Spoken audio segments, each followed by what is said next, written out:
Hello friends, NCERT learning की में आपका बहुत बहुत स्वागत है। इस वीडियो में हम लोग सीडीपी के मल्टीपल चॉइस क्वेश्चंस को सॉल्व करेंगे। आपको पता है कि जो एग्ज़ाम है टीईटी का उत्तर प्रदेश में वो 28 नवंबर को होने वाला है। तो सीडीपी के जो है कि 30 क्वेश्चन आते हैं, सीटीईटी में भी इसी तरह से आते हैं। तो आप प्रिपरेशन कर रहे हैं तो आपके लिए यह काफ़ी इम्पोर्टेंट है। मैं इसमें आपको समझाते चलूंगी। ये सारे क्वेश्चन जो हैं 2011 से लेके 2019 तक के जो क्वेश्चन पेपर है उसमें पूछे गए क्वेश्चंस हैं, तो आपकी ये काफ़ी मदद करेंगे। ठीक है,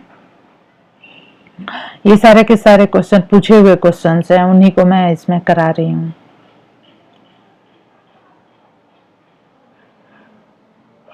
तो देखिए यहाँ पे है, creativity is thought to be related to the concept of. जो क्रिएटिविटी होती है वो किससे रिलेटेड होती है? क्रिस्टलाइज्ड इंटेलिजेंस से, या कन्वर्जेंट थिंकिंग से, डाइवर्जेंट थिंकिंग से, या फ्लूइड इंटेलिजेंस से। तो क्रिएटिविटी जो होती है is thought to be related to the concept of.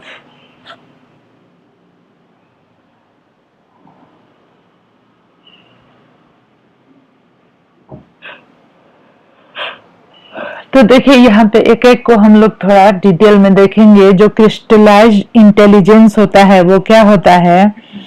is the accumulation of knowledge, fact and skill which are acquired throughout life। तो यह जो है क्या होता है? accumulation होता है किसका? नॉलेज का, फैक्ट का और स्किल्स का। which are acquired throughout the life, जो कि पूरी लाइफ हम जो है कि क्या करते हैं? एक्वायर करते हैं, सीखते हैं। कन्वर्जेंट थिंकिंग क्या होती है? कन्वर्जेंट थिंकिंग होती है process of finding single best solution to a problem. किसी भी प्रॉब्लम की को अगर हम कोई एक सॉल्यूशन की तरफ सोचें तो ये कन्वर्जेंट थिंकिंग हो जाएगी। डाइवर्जेंट थिंकिंग क्या होती है? It is a thought process. यह थॉट प्रोसेस होता है और इसमें हम जनरेट करते हैं creative ideas bye exploring many possible solution. तो देखिए डाइवर्जेंट जो थिंकिंग है इसमें बहुत सारे वेरियस सॉल्यूशंस को देखा जाता है। किसी एक प्रॉब्लम को वेरियस सॉल्यूशन के द्वारा, किस किस मेथड के द्वारा हम उसे सॉल्व कर सकते हैं। तो हम इसमें ये देखते हैं कि कोई भी हमारा जो प्रॉब्लम है उसे हम किस किस तरीके से सॉल्व कर सकते हैं। तो क्रिएटिविटी का मतलब भी यही होता है। फ्लूइड इंटेलिजेंस क्या होता है? यह एबिलिटी होती है to think logically and solve problem in novel situation independent of acquired knowledge. जो आपके पास नॉलेज है उससे स्वतंत्र हो के एबिलिटी है, लॉजिकल थिंकिंग की एबिलिटी है। नेक्स्ट है the acceptable sound combination of a language are specified in its. जो एक्सेप्टेबल साउंड कॉम्बिनेशन है ऑफ ए लैंग्वेज का आर, उसे हम कैसे स्पेसिफाई कर सकते हैं?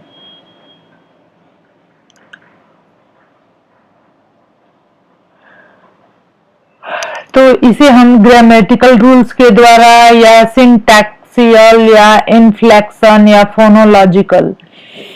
तो जो फोनोलॉजी होती है, phonological rules are based on the sound produced while pronouncing the words. It is used take language ethics to the student. It is used take language, इसमें जो है टेक्निकल लैंग्वेज का यूज किया जाता है लैंग्वेज इथिक्स को to the student के लिए। फोनोलॉजिकल रूल्स जो है बेस्ड है sound produced while pronouncing the word को प्रोनाउंस करने के लिए जो साउंड यूज होते हैं उन्हें हम फोनोलॉजिकल साउंड कहते हैं। और acceptable sound combination of a language, ये क्या होगा? Specified in its phonological phonology में हम इसे स्पेसिफाई कर सकते हैं। नेक्स्ट है the position where thought pattern are influenced by language is called. एक पोजीशन होती है जहाँ पे वेयर थॉट पैटर्न, जो थॉट के पैटर्न होते हैं, इन्फ्लुएंस होते हैं बाय लैंग्वेज, लैंग्वेज के द्वारा, इज कॉल्ड।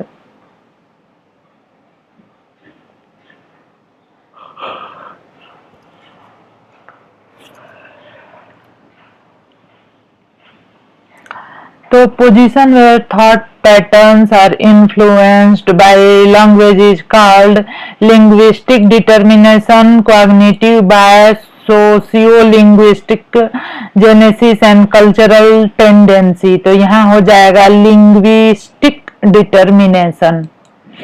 नेक्स्ट है Ravi repair appliances by testing hypothesis about the cause of the malfunction based on his experience with the symptom he used। Algorithms, mental test, insight या heuristics. Algorithm is the method in which we assume the value to reach to the desired response. Therefore, it is an apt application for the given problem। किसी भी problem का solution जो है, Ravi repair appliances जो होते हैं, जो कुछ खराब हो जाते हैं, उनको रिपेयर किया जाता है by testing hypothesis. Testing hypothesis के द्वारा, जैसे कोई भी अप्लायंसेस है, उसमें क्या खराब हुआ है उसको हम पहले टेस्ट करते हैं। उसमें 4-5 चीजें होती हैं, तो उसे टेस्ट करने के बहुत सारे मेथड हैं। उसे पहले हम टेस्ट करते हैं कि इसमें खराब क्या हुआ है, किस वजह से यह अप्लायंस जो है कार्य नहीं कर रहा है। तो पहले जो है by testing hypothesis about the cause of malfunction. जैसे कि कोई भी इंस्ट्रूमेंट है, हमारा फैन हो गया, टीवी हो गया, टेलीविजन हो गया, कंप्यूटर हो गया, अगर वो उसकी फंक्शनिंग अच्छी नहीं चल रही है तो हम टेस्ट करते हैं जैसे कि क्या इसमें गड़बड़ी हुई है, based on his experience with the symptom. तो हम जो है अपने जो भी हमारे अनुभव रहे हैं उसके बेसिस पे हम ऐसा करते हैं। तो यहाँ पे जो है कि कह रहा है कि जो एल्गोरिदम जो मेथड है ये सबसे बेस्ट होता है। ठीक है, जो एल्गोरिदम मेथड होता है, क्योंकि एल्गोरिदम मेथड वो होता है जिसमें कि we assume the values to reach the desired response. ठीक है, एल्गोरिदम में हम जब तक डिजायर्ड रिस्पांस की, जैसे कि हमारा फैन कैसा कार्य करना चाहिए, और जब तक वो वैसा कार्य नहीं करने लगता तब तक हम उसे ठीक करते रहते हैं और इसे एल्गोरिदम कहते हैं। इट इज द स्टडी और therefore it is an apt application for the given problem. तो जो अप्लायंसेज होते हैं उनमें एल्गोरिदम जो मेथड है वो सबसे बेस्ट होता है। नेक्स्ट है question, Divya often divide the assigned job into the small task which she can handle easily. She is using secondary elaboration, sub goal analysis, functional fixedness या reductionism। तो जो सब गोल एनालिसिस होता है, sub goal analysis is used by Divya. Divya के द्वारा यह जो है सब गोल, जैसे कह रहा है Divya often divide the assigned job into small task. जैसे हमें अगर कोई कार्य दिया जाता है, अगर हमें मान लीजिए कि कोई कार्य दिया जाता है, हमें 10 पेज का असाइनमेंट लिखना है, तो अगर हम उसे 2-2 पेज में डिवाइड कर लेंगे तो हमारा कार्य जो है आसान हो जाएगा। Which takes small takes which she can handle easily, she is using. तो जैसे कि अगर किसी को भी कोई कार्य दिया जाता है, उस कार्य को वो छोटे छोटे टुकड़ों में बांट के करता है, तो इसे हम क्या कहेंगे, सब गोल एनालिसिस कहते हैं। सब गोल एनालिसिस दिव्या के द्वारा यूज किया जा रहा है। Functional fixedness originate in the gestalt psychology. It is a cognitive bias that limits a person to use an object only in the way it is traditionally used. Reductionism, it is the practice of analyzing and describing a complex phenomena in terms of its simple or fundamental constituent. Mainly this is said to provide a sufficient examples. Next है society determine the role of male and female, this statement articulate. कोई भी society है जिसमें कि mail और female के function determine है, जैसे कि मेल ज्यादातर अगर ह्यूमन में देखा जाए तो मेल जो है बाहर जाके कार्य करते हैं, पैसे जुटाते हैं, और फीमेल घर के कार्य करती है। तो यहाँ पे 4 ऑप्शन है। Gender as a hereditary endowment, gender as an intuitive construct, gender as a social construct, gender as an inherent construct. तो यहाँ पे हमारा हो जाएगा gender as social construct. Gender, यहाँ पे जेंडर बायस कैसे हो रहा है? सोशल, समाज के द्वारा किया जा रहा है। तो role of female and male in the society is thought under gender differences to the student to make them aware of the difference of behavior while dealing with the opposite gender। ठीक है, तो ये social construct हो गया कि किसी भी gender को अगर सोशल समाज के द्वारा किस तरह से कंस्ट्रक्शन दे दिया जा रहा है, किस तरह के वर्क दे दिए जा रहे हैं, तो वही सोशल कंस्ट्रक्ट हो गया। नेक्स्ट क्वेश्चन है grading, coding, marking and crediting accumulation system are some of the example of. ये सारे किसके एग्जांपल हैं? ये सारे के सारे symbolising position of children in the class, depicting the academic progress in report card, scoring procedures of assessment of learners achievement. Next है evaluation process of answer sheet of the examination. तो यहाँ पे हमारा आंसर हो जाएगा depicting the academic process in report card. तो यहाँ पे हो जाएगा academic process is assessed on the basis of the grade, mark and credit attained by the student in the class। Next है question number 8। Assessment of learners' achievement help the teacher to evaluate the effectiveness of assessment। जो होता है, जो समय समय पे test होते हैं, एग्जाम्स होते हैं लर्नर्स का, मीन्स कि स्टूडेंट के अचीवमेंट्स का, हेल्प द टीचर, तो ये टीचर को किस तरह से मदद करते हैं? Evaluate the effectiveness of pedagogy, जो टीचर जो है टीचिंग मेथड जो यूज कर रहा है, पेडागोजी मतलब क्या होता है? टीचिंग मेथड जो यूज करके वो पढ़ा रहा है, तो वो उससे समझ आएगा कि ये जो हमारा टीचिंग मेथड है ये इफेक्टिव है या नहीं है। ठीक है, तो इवेल्युएट कर पाता है टीचर। मेक एबिलिटी, नेक्स्ट कह रहा है make ability grouping of learner in the classroom, जो बच्चे ज्यादा सक्षम है सीखने में, उनका क्लासरूम में group banana. Prepare activity log for teaching, maintain the performance record of the learner. यहाँ पे आंसर हो जाएगा evaluate the effectiveness of pedagogy, क्योंकि जो हमारा टीचिंग मेथड है वो कितना इफेक्टिव है, ये हेल्प ये जो है टीचर को समझ आ जाता है ये असेसमेंट के द्वारा ही लर्नर्स का, जब हम स्टूडेंट का असेसमेंट करते हैं। नेक्स्ट क्वेश्चन है inclusive education is based on the principle of. जो इंक्लूसिव एजुकेशन है वो किस पे बेस्ड है? Equity and equal opportunity, social existence and globalisation, world brotherhood, social equilibrium. तो यहाँ पे इक्विटी जो होता है, equity and equal opportunity is the motto of education for all which is implemented under inclusive education system in the school presently. तो equity and equal opportunity जो होता है ये सही है। The right of person with disability act as enacted in the year. तो यहाँ पे हो जाएगा 2016 में। Right of person with disability, कोई भी पर्सन है जो जिसके अंदर कोई डिसेबिलिटी है, act has been educated enacted in, उसके लिए जो कुछ अधिकार दिए गए उसको। और ये जो है कब बनाया गया है यह रूल, तो यह जो है 2016 में बनाया गया। 2016 में ये रूल बनाया गया कि जो पर्सन डिसेबल हैं उनके लिए कुछ नियम बनाए गए, उनको कुछ अधिकार दिए गए। यह कब किया गया? 2016 में।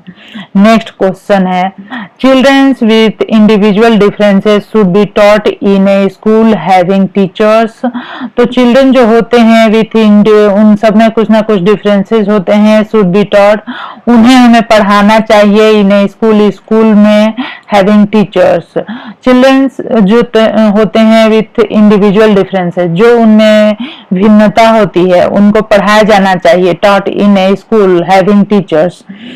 तो childrens with individual differences should be taught in a school where teachers are given enough training और they have undergone a special education diploma to deal with such student. It will help them understand the environment and concept better. तो ये कह रहा है कि trained to use different pedagogy to meet their diverse learning need. उनके learning की जो जरूरतें हैं वो पूरी हो सके, इस तरह से trained to use, इस तरह से एक ट्रेंड होना चाहिए यूज करने का डिफरेंट पेडागोजी को, डिफरेंट टीचिंग मेथड्स को यूज करना चाहिए जिससे कि बच्चे अपने जो है लर्निंग नीड्स को पूरा कर सके। Trained to teach children with specific individual differences, trained to make them homogeneous learner, to teach in different section of classroom based on their individual differences. तो यहाँ पे जो हमारा आंसर होगा वो होगा ट्रेंड। एक ट्रेंड होना चाहिए different pedagogy, different teaching method का यूज करने का। से क्या होगा कि कोई बच्चा किसी तरह से सीखता है, कोई बच्चा किसी तरह से सीखता है, सबके सीखने की स्पीड और तरीका डिफरेंट होता है। ठीक है।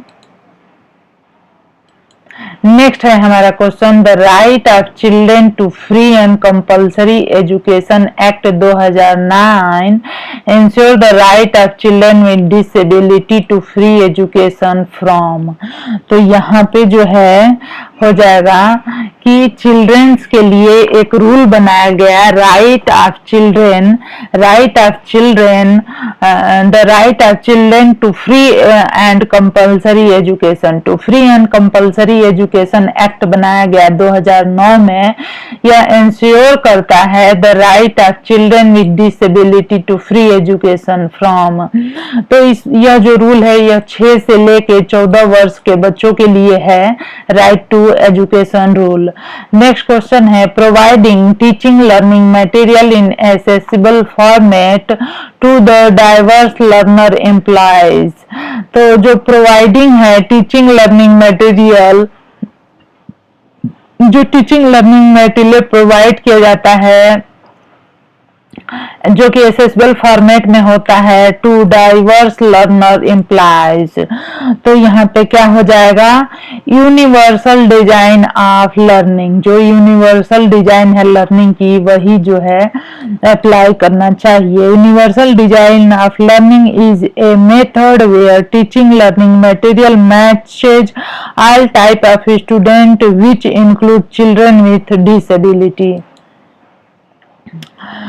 नेक्स्ट है यहाँ पे यूनिवर्सल डिजाइन ऑफ लर्निंग हो गया आंसर। यहाँ पे कह रहा है कि universal design of learning method जो होता है वहाँ पे टीचिंग लर्निंग मटेरियल मैच करते हैं ऑल टाइप के स्टूडेंट्स को विच इंक्लूड चिल्ड्रन विथ डिसेबिलिटी। जो बच्चों में कुछ डिसेबिलिटी है उन्हें भी सीखने के में मदद मिलती है। नेक्स्ट हमारा क्वेश्चन है, involve self awareness and control of cognitive abilities, planning, reviewing and revising etc। तो यहाँ पे हो जाएगा हमारा metacognition is one of the key component. जो मेटाकॉग्निशन होता है, metacognition is one of the key component होता है, is one of the component in self regulated learning which involves cognitive thinking and regulation of thinking. तो metacognition जो होता है, metacognition is one of the key component. यह सबसे important होता है in self regulated learning which involve cognitive thinking and regulation of thinking. Cognition is the mental action or process of acquiring knowledge and understanding through thought, experience and senses. Accommodation जो होता है वो क्या होता है? Accommodation जो होता है वो होता है may be described an alternation of environment, circulation, format, or equipment that allow an individual with a disability to gain access to content. Centration, it is the tendency to focus on one silent aspect of a situation and neglect other possible relevant aspect. तो यहाँ पे हमारा answer हो जाएगा involve self awareness and control of cognitive ability, planning, reviewing and revising. It is यह किस में आएगा? तो metacognition is the one of the key component in self-regulated learning which involve cognitive thinking and regulation of thinking. जो metacognition है इसका definition ही यही है. मेटाकॉग्निशन है इसका डेफिनेशन ही यही है. Is the one of the key component in self regulated learning. जो सेल्फ रेगुलेटेड लर्निंग होती है, जो इंसान खुद से कोई चीजें सीखता है तो वो सेल्फ रेगुलेटेड होता है और उसमें कॉग्निटिव थिंकिंग और रेगुलेशन ऑफ थिंकिंग कार्य करती है. तो ये मेटाकॉग्निशन में आ जाएगा. नेक्स्ट है 15. When children think to interpret the received information according to their experience, it is called.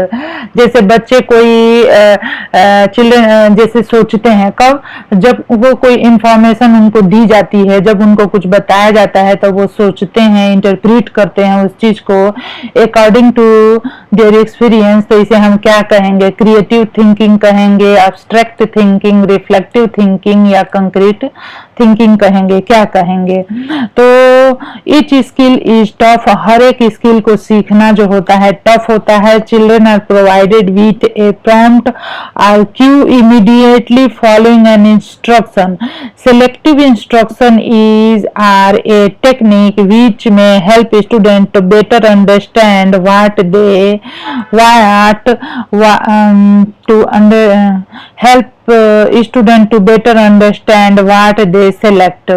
तो यहाँ पे हमारा क्या हो जाएगा आंसर? क्रिएटिव जो थिंकिंग होती है इसमें हर एक चीज को समझना बहुत कठिन होता है. ठीक है, इस तरह से.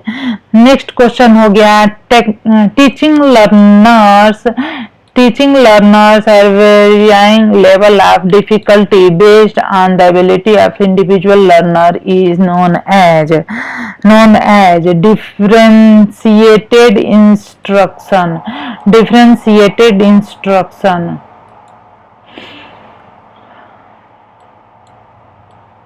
Next question is maintenance is the specific stage of learning which is a tendency to stage of learning. तो यहाँ पे कह रहा है जनरलाइजेशन हो जाएगा.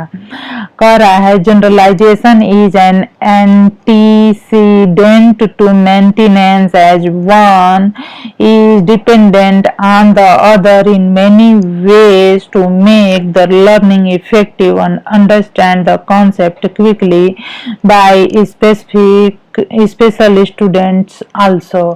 The maintenance is the specific stage of learning which is a antecedent to generalization stage of learning. Next है Jones believed that cognition and emotion are. तो Jones believed that emotion is independent from cognition. Emotion are independent होते हैं. ये जो है believe करते हैं कि cognition और emotion जो है एक दूसरे के इंडिपेंडेंट हैं, इंटर रिलेटेड नहीं है, इंटरडिपेंडेंट नहीं है, इंटीग्रेटेड भी नहीं है, इंडिपेंडेंट है. नेक्स्ट है कह रहा है a teacher is teaching children by demonstration of task to correct the performance of an already learned task. He is using method of teaching. तो यहाँ पे ऑप्शंस है ऑब्जर्वेशन, करेक्शन, इमिटेशन या मॉडलिंग। तो teacher is teaching children by demonstration of a task to correct the performance of the already learned task. He is using method of modelling. क्योंकि देखिए जो modelling method होता है is an instructional strategy in which the teacher demonstrate a new concept approach to learning and student learn by observing and making learning notes।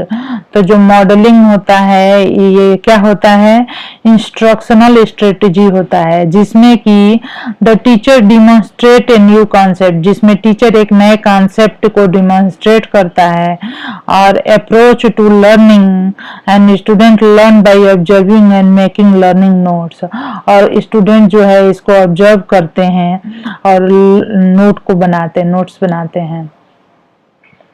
तो हमारा modelling answer हो गया।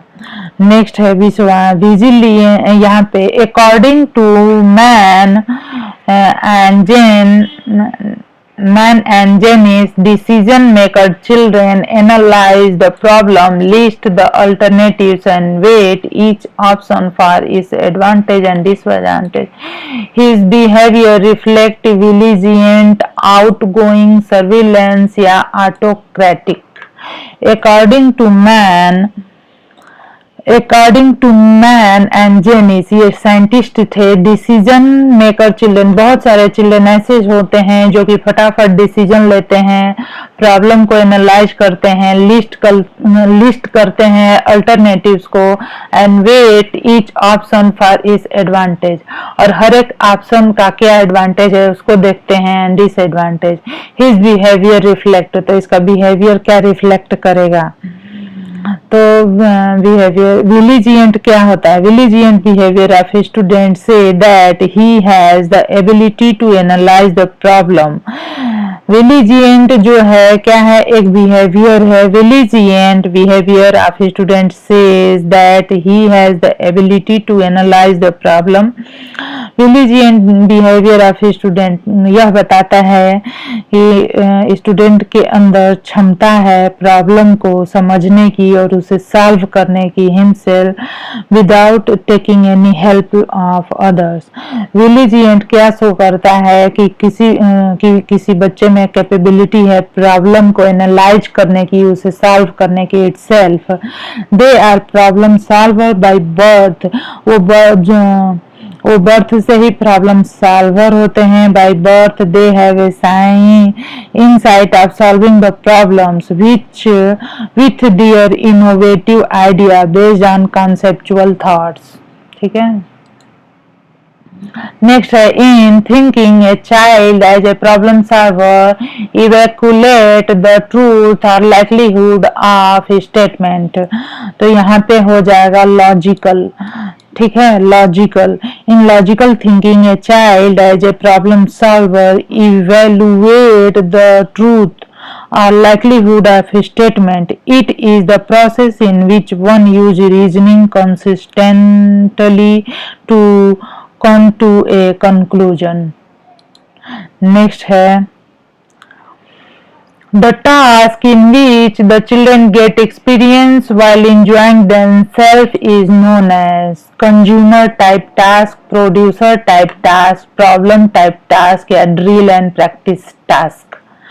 तो यहाँ पे हो जाएगा the task in which children gate experience, वो टास्क जिसमें बच्चे एक्सपीरियंस गेन करते हैं और इंजॉय करते हैं उसे करते हुए, देम सेल्फ उसे क्या कहते हैं, consumer type task, producer type task, problem type task या ड्रिल एंड प्रैक्टिस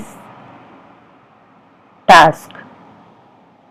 तो ड्रिल एंड प्रैक्टिस टास्क जो होता है is the method where child enjoy his task by doing it with interest and practising it intensively. तो जो drilling होता है, drill और प्रैक्टिस टास्क वो मेथड है वेयर चिल्ड्रन, जहाँ पे बच्चे एंजॉय करते हैं his task by doing it with interest, जहाँ पर कि बच्चे एंजॉय करते हैं इसको करने में इंटरेस्ट एंड प्रैक्टिसिंग, और इसकी प्रैक्टिस करते हैं इंटेंसिवली, बहुत ही तेजी से। नेक्स्ट है multi sensory approach in teaching learning is the simultaneous use of visual, auditory, tactile and senses to enhance learning. तो यहाँ पे क्या हो जाएगा, वेस्टिबुलर, परसेप्चुअल, ऑब्जर्वेशनल या काइनेस्थेटिक। तो यहाँ पे आंसर हो जाएगा काइनेस्थेटिक, क्योंकि मल्टी सेंसरी अप्रोच जो होता है टीचिंग लर्निंग का is the simultaneous use of, तो यह क्या होता है, multi sensory approach teaching learning का होता है जिसमें हम विजुअल, ऑडिटरी, टेक्टाइल और सारे सेंसेस को यूज करते हैं, सारे सेंसेस को यूज करते हैं। तो kinaesthetic also include visual, auditory and tactile which combine to make a multi-sensory approach to make the concept understood effectively by the student।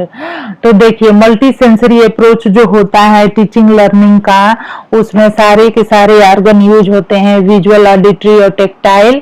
और इसी तरह से काइनेस्थेटिक जो अप्रोच होता है इसमें भी सारे के सारे ऑर्गन यूज होते हैं, विजुअल, ऑडिटरी और टेक्टाइल। आंखों से देख के, कान से सुन के, टेस्ट करके सीखा जाता है।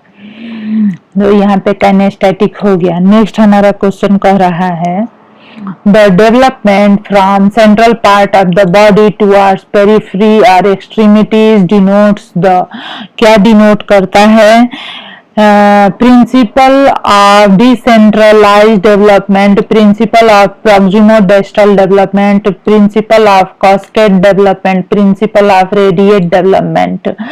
तो यहाँ पे है principle of proximal distal development deal with the study of the development of central part of the body. जो प्रिंसिपल होता है प्रॉक्सिमो डिस्टल डेवलपमेंट का, प्रॉक्सिमो डिस्टल डेवलपमेंट का जो प्रिंसिपल होता है, प्रॉक्सिमो डिस्टल डेवलपमेंट का जो प्रिंसिपल होता है, deals with the study of development of central part of the body. Central part जो होता है बॉडी का टुवर्ड्स द पेरिफेरी और extremities where the concept of development at various stages of age is being taught and understood। Next है school is an institution of socialisation of children. School जो होता है एक ऐसा इंस्टीट्यूशन होता है जहाँ पे सोशलाइजेशन ऑफ चिल्ड्रन होता है, बच्चों का सोशलाइजेशन होता है। वेयर, तो क्या होता है यहाँ पे हम देख लेते हैं। School routine occupy the central position. School का जो रूटीन है वो सेंट्रल पोजीशन में होता है। School activity occupy the central position. School teacher occupy the central position. School children occupy the central position. तो यहाँ पे हो जाएगा स्कूल चिल्ड्रन, जो स्कूल के बच्चे होते हैं वो ऑक्युपाई करते हैं द सेंट्रल पोजीशन। नेक्स्ट है if you join a teacher fraternity and के to drill like most of the other in your group you are exhibiting। तो 26 का क्या हो जाएगा, ओबीडियंस, कंप्लायंस, कंफॉर्मिटी या ग्रुप आइडेंटिटी। तो कह रहा है कि if you join a teacher fraternity and chaos to dress like most of the other in a group you are exhibiting। तो इसे हम कहते हैं conformity। ठीक है, जो conformity होता है उसमें क्या है, इज ए सोशल एक्ट।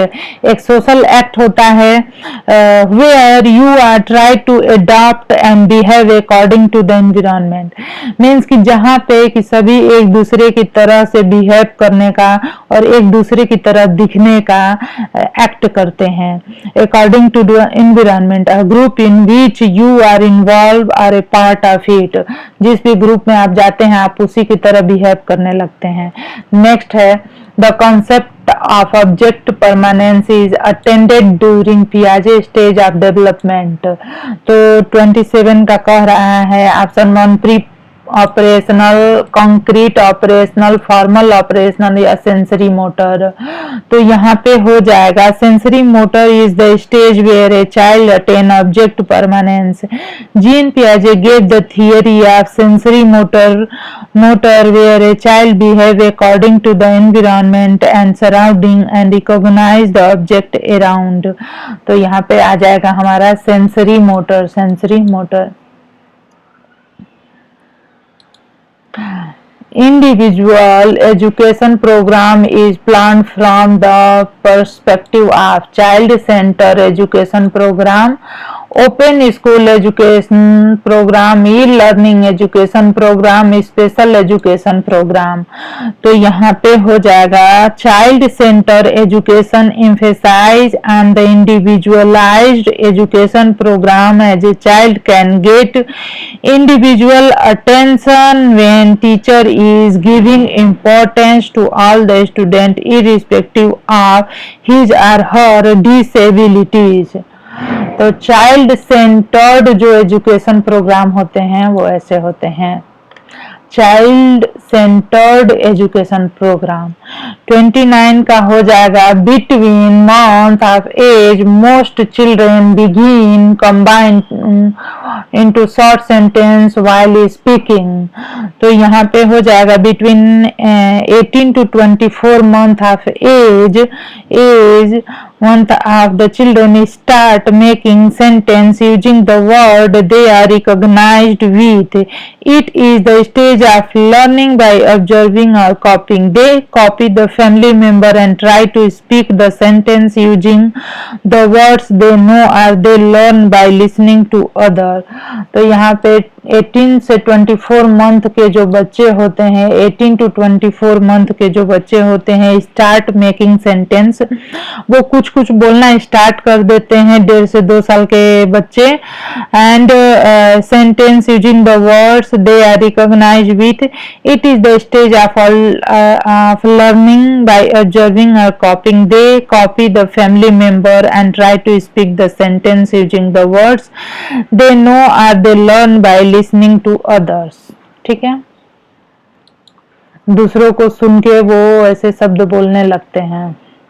18 से 24 मंथ के बच्चे जो 1.5 से 2 साल के बच्चे हैं वो दूसरों को सुन के छोटे छोटे वर्ड्स बोलना शुरू कर देते हैं। नेक्स्ट क्वेश्चन है the concept of intelligence quotient IQ was developed by. यह किसके द्वारा दिया गया था? बिनेट, स्टोन, गाल्टन या टरमैन। तो जो टरमैन है was the first one who propounded the theory of IQ and it was further improvised by Binet. Means कि सबसे पहले ये स्टर्न के द्वारा ही दिया गया था, बाद में इसमें कुछ चेंजेस या फिर इम्प्रूवमेंट किए गए बिनेट के द्वारा। Nowadays Binet IQ test chart is used to assess IQ level of a child. Means कि बिनेट चार्ट अभी पे हम लोग यूज करते हैं IQ को जानने के लिए, लेकिन सबसे पहले जो है स्टर्न ने ये कॉन्सेप्ट दिया था। तो फ्रेंड्स, आपको मेरा वीडियो कैसा लगा जरूर से बताइए, और आपको पसंद आए तो कमेंट करके जरूर से बताइए कि आपको वीडियो कैसा लगा, और कुछ भी अगर परेशानी हो तो कमेंट में जरूर से बताएं, और चैनल को सब्सक्राइब कर लें, लाइक करें, शेयर करें। ये सारे के सारे क्वेश्चन पूछे हुए हैं प्रीवियस ईयर पेपर के ही ये क्वेश्चन हैं, इसलिए आपको काफी मदद होगी। धन्यवाद।